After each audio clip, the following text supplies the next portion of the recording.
in Texas, and I should have got a hair tie because I feel my head sweating.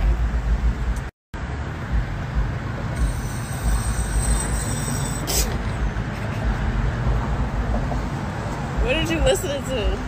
Man, OTF, Exotic Boy Bud. Y'all know what the fuck going on. Stop with him. Yeah. There's two things I'm good at. Eating cookies and kicking butt. And we're all out of cookies. Okay.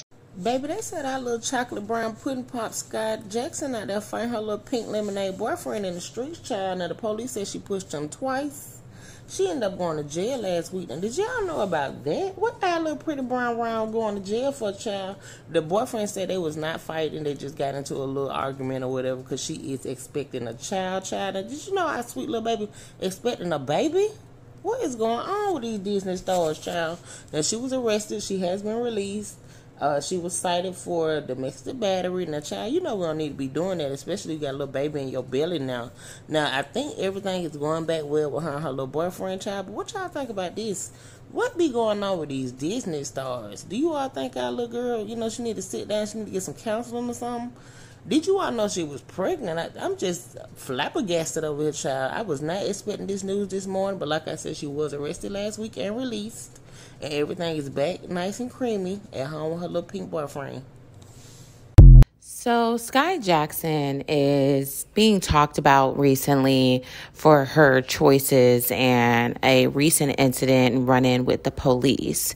Now, apparently her and her boyfriend was getting into it and she was pushing him and the police were called and they watched a surveillance video and found out that she did push him and put her hands on him. Therefore, charges were filed against her, but she was over here trying to plead with the police like, no, we're just in love, we're happy, we're playing, like we're expecting a baby, you know. And her being a celebrity, that, first of all, I don't know who is working for TMZ or what's going on and what kind of connections TMZ got with the police, but let me tell you, TMZ was on it because they got the exact police report from the incident and what she even said to the police officer. So I don't know who works at TMZ, but they are doing their job over there. So anyway, with Skai Jackson, a lot of people, once they heard that she was pregnant by this boyfriend, everybody started looking into who is this light-skinned man? Who is this light-skinned man?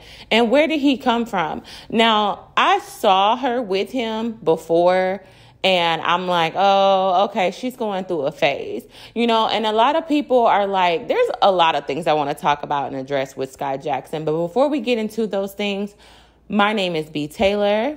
Welcome to my channel where you are going to get different and unique perspectives on some of these trending topics. So we're going to start with Skai Jackson basically putting her hands on this man and how I seen a few comments excusing her behavior because she looks so innocent and she's so tiny. And I'm not gonna lie, I'm gonna get real with y'all. Y'all can get mad at me. Y'all can, you know, but I'm gonna get real just from my own life experiences, okay? And this is me putting myself out there in relation to, I've been there, okay? I've pushed a boyfriend before when I heard that he cheated on me. I got mad and I pushed and I thought it was okay to do those things.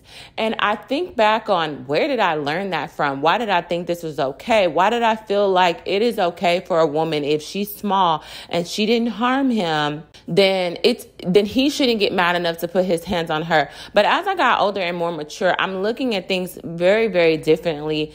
And when I was younger, yes, I was a little wild card and I didn't care. I thought, like, you know, I grew up watching TV shows of women slapping men in the face and him grabbing her hand and kissing her, and like, you know, it just seemed so acceptable. And then even growing up in school, it was like a girl would hit a guy. I would see a girl hit a guy and he would hit her back and he would get in so much trouble when the girl did not get in trouble. And so seeing these social norms, seeing these behaviors happen, I grew up to think like, well, a woman cannot hurt a man the way a man can hurt a woman. And that is true, right? That is true. But as I got older and realized that no one should be putting their hands on anyone, and like, as much, I realized like I didn't look at men like they were humans.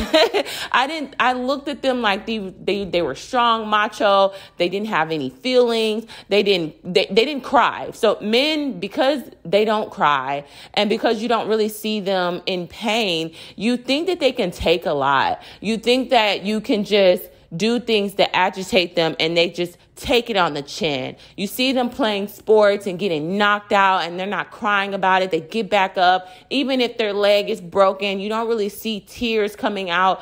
And so you kind of like desensitize the emotions of men and feel like, well, you pushing them or slapping them or doing anything of that sort shouldn't really bother them because they should just take it on the chin because they're men. And I realized with that mindset, you are just basically dehumanizing men. And I don't think we realize it that a lot of women do that. Now, a lot of women be like, don't put your hands on a man because you never know. And I never understood that as well. But when I got older, I realized like, no, you are really putting your life in danger. Like, no one should be putting their hands on no one. Imagine tying someone's hands behind their back and punching them over and over again and saying, you can't do anything because of how you were born. This just doesn't seem fair. So now that I'm older and I realize, I'm like, no, like it's never okay for a woman to put her hands on a man. Like, I don't care how small and innocent she is. I don't care how light the push was. I don't care how light the slap was. I don't care if he's 300 pounds and she's 90 pounds. Like, you should not put your hands on a man. Like, and if you respect and love this person, like, and if someone's pushing you to the point where you want to put hands on them, then they're taking you out of character.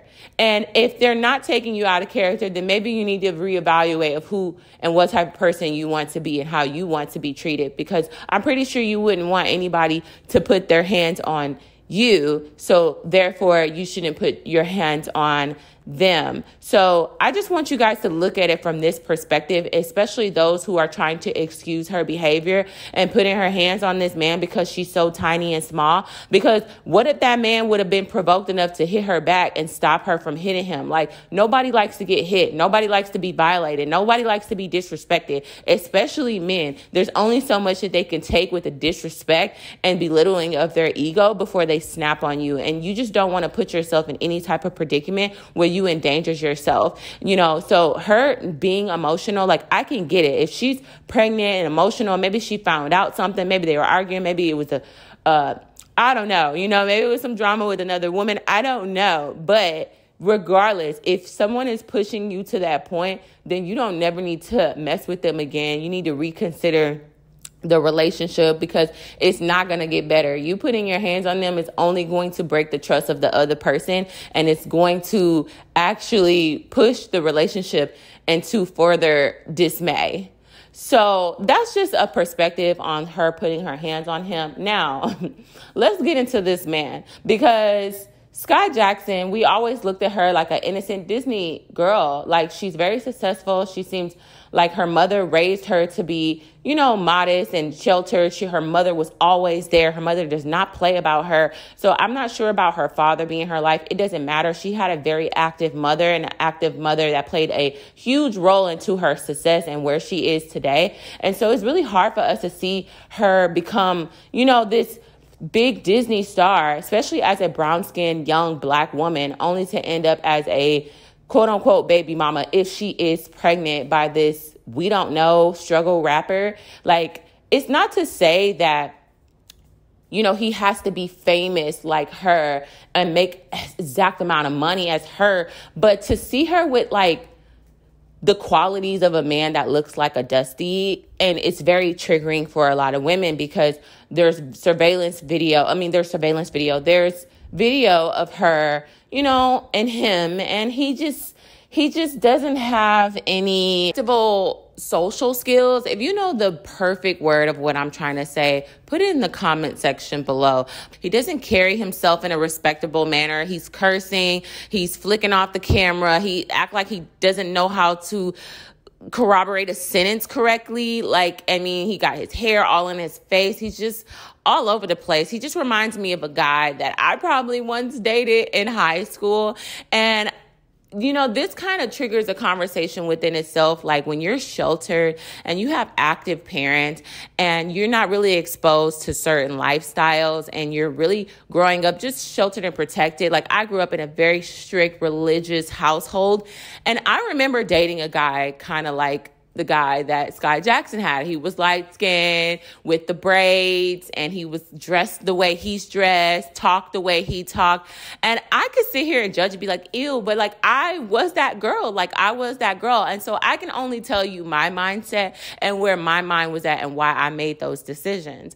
Now, granted, because I grew up in a very strict religious household, I felt like I was always controlled. I was always controlled on what to wear, how to act, how to dress, how to present myself in the public, to the point where I wasn't even able to really just be myself. And I had other sides of me other than this picture perfect cookie cutter look that was forced on me to present. So her being in the spotlight, her being a Disney character, I can understand her having to conform into this Disney princess cut look because it has to present as if you are that because of the audience, because you are a Disney star and children are looking up to you. You are now a role model. So I can relate to that in that way where you are basically being conformed to not be yourself. If you want to say a little cuss word, you can't really say that because you're a Disney star. You can't really say that because you are a Christian girl, and that's not what Christian girls do. So you have to dress a certain way. You have to act a certain way. You can't be dancing in public. You just basically have to conform. And when you are conformed for so long, you start to rebel because you don't know yourself, because you were always told who to be. So you start to rebel against the very thing that everyone's trying to make you. And you rebel maybe not within yourself, but maybe you rebel within the person that you choose to date, and choose to have as a partner. So her picking a guy like this, I know when I picked a guy like that, it was my rebellion stage. I chose somebody I knew that my parents would never respect. I chose somebody that I knew that my parents were like, why, like, what is this? And like, that's who I chose to be with. And then also, she does have a particular type, and I don't want to really get too much into the type. It seems like she do like lighter skinned men, and there's nothing wrong with that, because I say that because there are women and men who prefer out loud who to date and who not to date. And I know a lot of women who prefer to date darker skinned men, and maybe her type is just a lighter skinned man because she's a brown skinned woman. And me being a brown skinned woman as well, I know that I attract more lighter complected men and men of other races more than darker skinned men. So I'm not sure, because she is in Hollywood, she is in LA, and there is a color issue in LA when it comes down to dating, where most black men date lighter skinned women, and then you get the lighter skinned men who they don't care about. It's some light-skinned men who don't care about color. So just being a brown-skinned woman in that industry, I can probably see why she's gravitated to men who look like that, because that is what's praised, especially in the LA dating world. So going back to her choices and why she's choosing this guy, if she was going through a phase and like dating him and everything like that, that's okay. That's her prerogative. And hopefully she, matures. As she matures, she realizes what she really wants. But if she is pregnant by this guy, like, he just doesn't look emotionally mature. First of all, she's really young. Both of them are not in a space to do that. And it's just kind of just a little disappointing when people see someone with so much potential, so much stardom, end up with someone who just probably is not deserving of a woman like that. But who's to say that he's not? Because we really don't know who Skai Jackson is. All we see is the potential and what she presents on the outside and her character that she has presented to the public. But we don't really know how she is behind closed doors. She could be just as ratchet and crazy as he is, because she's trying to figure herself out. She's trying to figure herself out just the way he's trying to figure herself out. Like, he's trying to figure himself out. So I don't know. What do you guys think? Do you think that she's settling? How do y'all feel about the pregnancy? How do y'all feel about Skai Jackson pushing him? Do you feel like because she's like so small and innocent, how do you think this is going to end up? I mean, I'm kind of interested to see. I'm hoping she just told the police that she was pregnant to like calm them down about their relationship. Maybe she said that out of fear to get the law off of their back. But this seems like a match made in hell, but we'll just see. And you know what? For those who's just like, oh my God, why are you judging them? I think a lot of people just give their perspectives on things that look familiar and smells familiar and feels familiar. And for me, it's given toxic, okay? Because I know I was toxic when I was in high school and I had a relationship that looked just like that. And I know how toxic it was. And you can say I'm projecting, but if it looks like a duck, quack like a duck, sound like a duck, it may be a duck, maybe not. I don't know. I'm hoping it's not. But I'm just going to give my 2 cents and my perspective. I don't know. Meet me in the comment section below to let me know yours. All right. Until next time. Bye.